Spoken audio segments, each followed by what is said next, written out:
নমস্কার। আজকে আমি যখন এই ভিডিওটি করছি তখন তার থেকে 800 বছরেরও কিছু সময়, প্রায় 900 বছর, 950 বছর, 850 বছর, 850 বছর আগে থেকে আমরা প্রথমে মুসলমান শাসন, তারপরে ইংরেজ শাসন এবং তারপরে স্বাধীন ভারতবর্ষে যবন প্রভাবিত শাসনের দিন কাটিয়েছি। আজ এতদিন পরে এসে আমরা বলতে পারছি যে হিন্দু শাসন শুরু হলো। কিন্তু সমস্যাটা কি? হিন্দু বললে কি অসুবিধে হয় সেটা আমি জানি না, কিন্তু কোনো মানুষ চোখ রেখে বলতে কেমন যেন অস্বচ্ছন্দ বোধ করেন, আমি হিন্দু। কেন? এই ভারতবর্ষ বিভাজিত হয়েছিল সাম্প্রদায়িকতার ভিত্তিতে, ধর্মের ভিত্তিতে। মুসলমান সম্প্রদায়ের মানুষেরা বলেছিলেন, আমরা হিন্দুদের সঙ্গে থাকব না, আমাদের পবিত্র ভূমি দেয়া হোক পাকিস্তান। তারা তাদের দেশের অংশ ভাগ করে নিয়েছে অজস্র হিন্দু মৃত্যুর ওপর দিয়ে, অজস্র হিন্দু মৃতদেহের শবের ওপর দিয়ে ভাগ করেছে এই ভারতবর্ষকে। অথচ মজার ব্যাপার হলো, আজকে আমি নিজেকে হিন্দু এই কথাটা বলতে গেলে আমি হয়ে যাই সাম্প্রদায়িক। অপরদিকে কিছু মানুষ যারা নিজেদের ধর্মনিরপেক্ষ বলেন, তারা হাজারবার ইসলামের নাম নেন, সংখ্যালঘু সম্প্রদায়ের নাম নেন, তাদের সুবিধা অসুবিধার কথা বলেন, তাদের খাদ্য প্রকাশ্যে ভক্ষণ করে নিজেকে উদার প্রমাণ করেন। কিন্তু আমি একবার যদি বলি আমি হিন্দু, সঙ্গে সঙ্গে আমি হয়ে যাব, ইস, লোকটা নিরপেক্ষ নয়, পক্ষপাতিত্ব আছে, নন সেকুলার। ছি ছি ছি, আমরা সেকুলার। আমাদের কাছে হিন্দুও যা, মুসলমানও তাই, খ্রিস্টানও তাই, জৈনও তাই। কি অদ্ভুত ব্যাপার! এই দেশটা হিন্দুর দেশ। এই দেশটাকে শ্যামাপ্রসাদ মুখোপাধ্যায়ের মতো মহাপুরুষ, রাজনৈতিক নেতা, দূরদর্শী রাজনৈতিক নেতা, যিনি বুঝেছিলেন যে আজ যদি আমি হিন্দু বাঙালির থাকার জন্য একটু ভূমি না রেখে যেতে পারি আমার আন্দোলনের মাধ্যমে, তাহলে হিন্দুদের থাকার জায়গা ভবিষ্যতে থাকবে না। জিন্নার দাবি ছিল কিন্তু হাওড়ার পশ্চিম পাড় পর্যন্ত, কলকাতা সহ সবটা। শ্যামাপ্রসাদ মুখোপাধ্যায় আর আমাদের গোপাল পাঁঠা, প্রণম্য, দুজনে, এদের জন্য আমরা এখনো টিকে আছি পশ্চিমবাংলা বলে এই ভূখণ্ডতে। এই ভূখণ্ড হিন্দুর বাসভূমি। সুতরাং এই ভূখণ্ডকে থেকে আমি নিজেকে হিন্দু বলতে পারবো না। আমি সগর্বে বলবো আমি একজন হিন্দু, আমি একজন ভারতীয় হিন্দু বাঙালি, আমি সগর্বে বলবো। কেন? না বলার মধ্যে কৃতিত্ব কী, আর বলার মধ্যে অসুবিধা কী?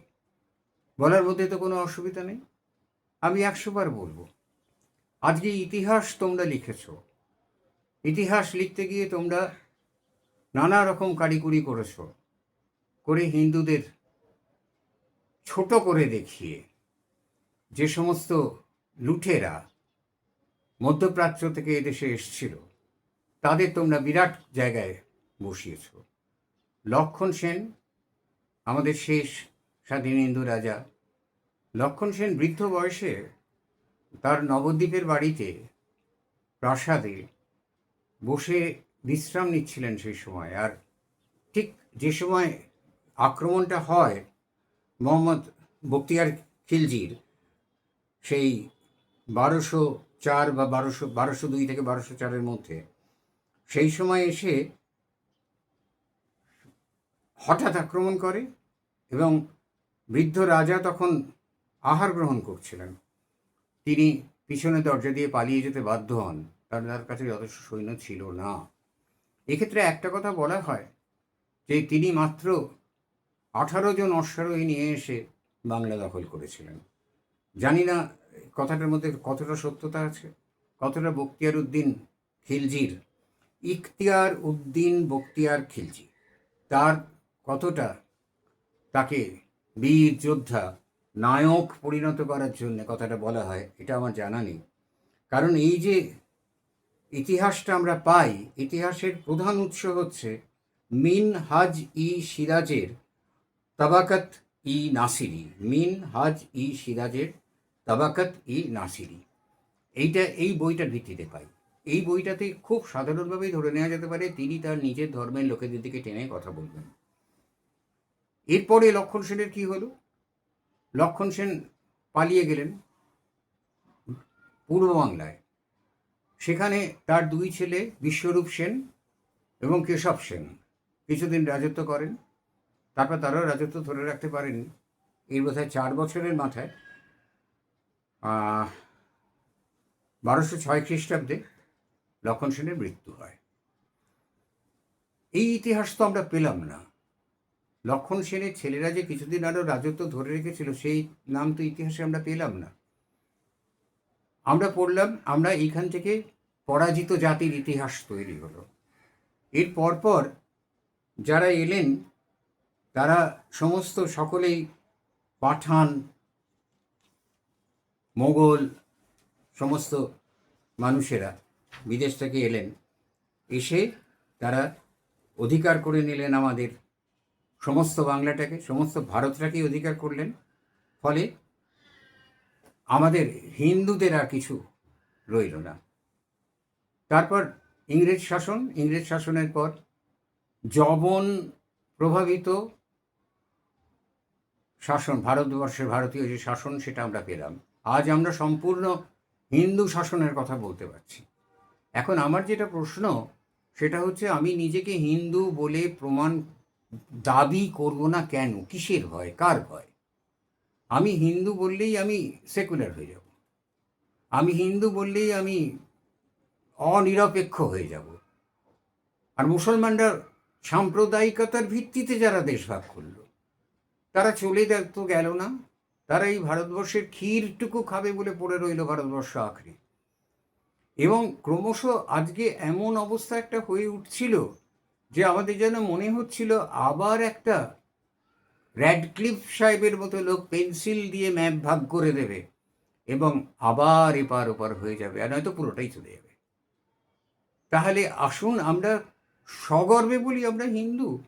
আর আমরা হিন্দু এই কথাটা বলতে গেলে হিন্দু শাস্ত্র সব কিছু পড়ার দরকার হয় না। কজন ইসলাম সত্যি সত্যি কোরআন পড়েছে? কজন খ্রিশ্চান সত্যি সত্যি বাইবেল পড়েছেন? পুরোটা পড়েননি, কতগুলো শব্দ হয়তো জানেন। আমরা প্রথমে আমরা দাবি করি আমরা আগে হিন্দু বলি, তারপর হিন্দু শাস্ত্র নিশ্চয়ই পড়তে হবে। কেন? মাদ্রাসাগুলোতে কোরআন পাঠ অবশ্য, আমাদের হিন্দু স্কুলগুলোতে গীতা পাঠ করানো যাবে না। কেন যাবে না? গীতা পাঠ কেন করানো যাবে না? গীতা আলাদা করে কোনো মানুষের কথা বলেছিল, গীতা মনুষ্যত্বের কথা বলেছিল, গীতা পথ প্রদর্শক। আমাদের ছেলেরা গীতা জানবে না। অনেকে এটাও জানে না যে Gita is a part of Mahabharata, সেটাও জানে না অনেকে।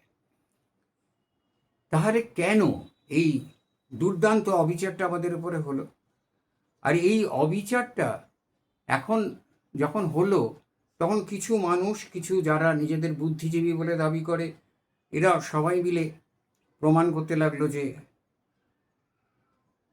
ওসব বলা চলবে না, সেকুলার ভারতবর্ষ।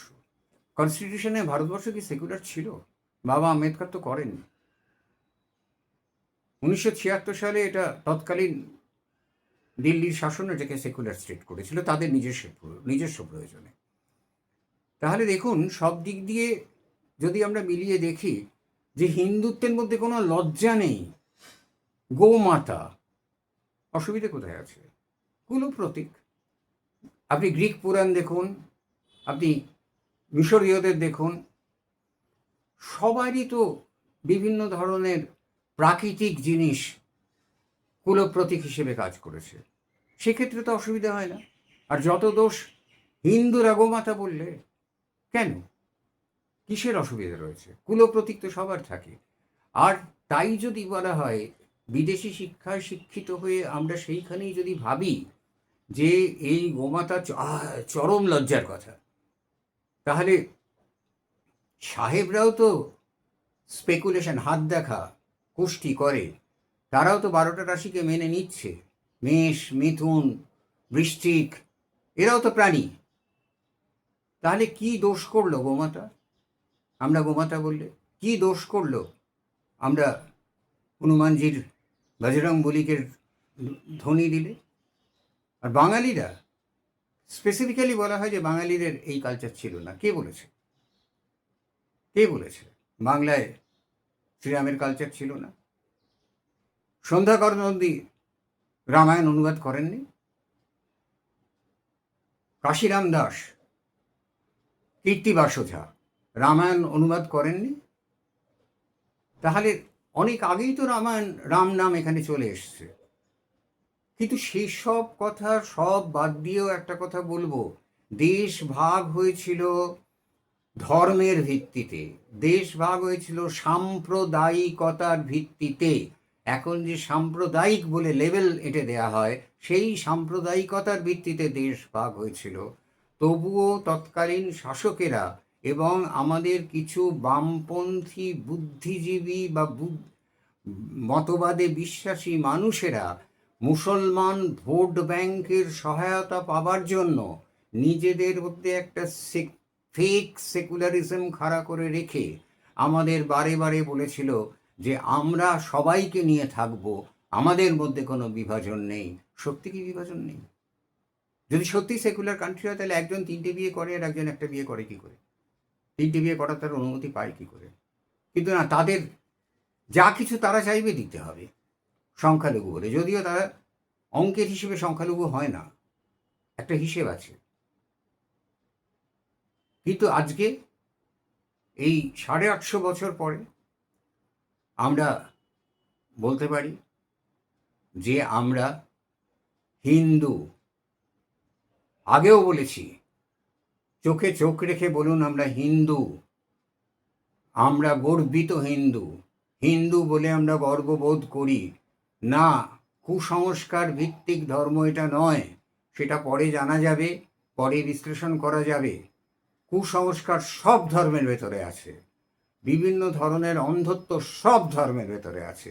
এমন কোনো ধর্ম নেই যার ভেতরে এই জিনিসগুলো থাকবে না। তাহলে আমরা হিন্দু। বন্দে মাতারম বলতে হবে, জয় হিন্দ বলতে হবে, ভারত মাতা কি জয় বলতে হবে। দেশ ভাগ হয়েছিল সাম্প্রদায়িকতার ভিত্তিতে। সুতরাং আমি যদি আমার সম্প্রদায়ের গুণাগুণ ব্যাখ্যা করি বা বলি বা স্লোগান দিই, তাহলে আমাকে সাম্প্রদায়িক হিন্দু বলা যাবে না।